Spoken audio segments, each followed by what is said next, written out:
Before the rivers changed their paths and before the baobab trees grew old, a woman brought forth a child in the northern lands. The whole compound rejoiced, for a new soul had entered the world. Yet the elders said, "Do not be too quick to call this child by name. For the first days of life, a child still walks between two worlds, the world of the living and the world of the spirits." So, for 7 suns and 7 moons, the mother remained indoors with her little one.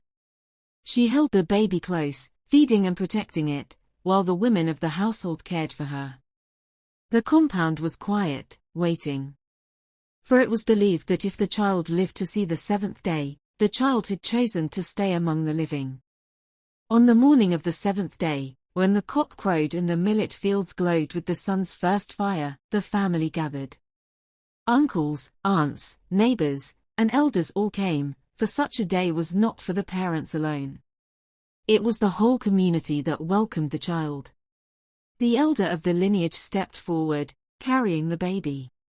First, the tiny hair upon the baby's head was shaved clean. Each lock of hair fell like whispers to the earth. The elder spoke. "We shave away what belongs to the spirit world, so the child begins fresh, pure and new among us." Then the prayers began.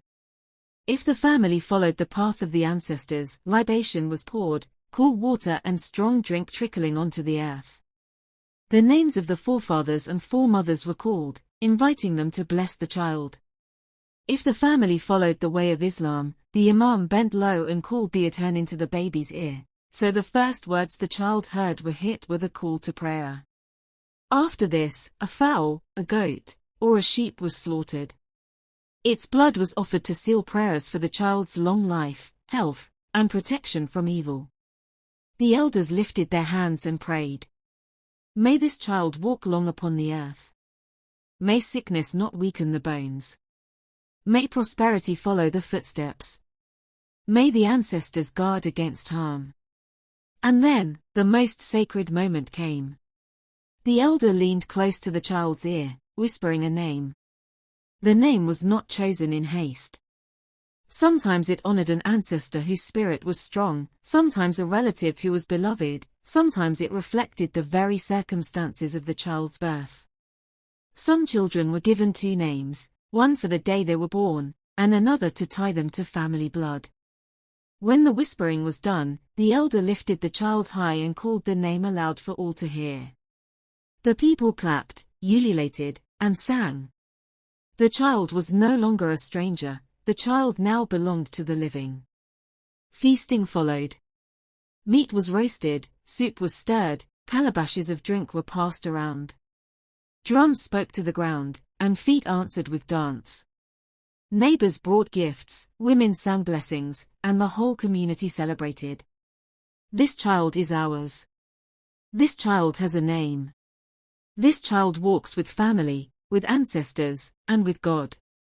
From that day forward, the child carried not only a name but the strength of prayers, the protection of ancestors, and the love of community. And so it has been, and so it is, and so it shall remain in the northern lands of Ghana. Sparkles, that is how the people of northern Ghana tell of naming ceremonies, not just giving a name, but weaving a child into the living cloth of family, ancestors, and destiny. Lesson from the story. The naming ceremony teaches us that life is not lived in isolation. Each person belongs to a family, a community, and a lineage. A name is more than words, it is a bond to ancestors, a prayer for the future, and a reminder that we walk with the strength of those before us.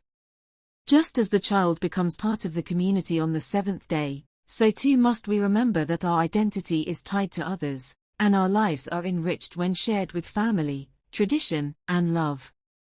If you enjoyed this story, don't forget to like, share, and subscribe and click on your notification button, so you can get notified when a new video is uploaded.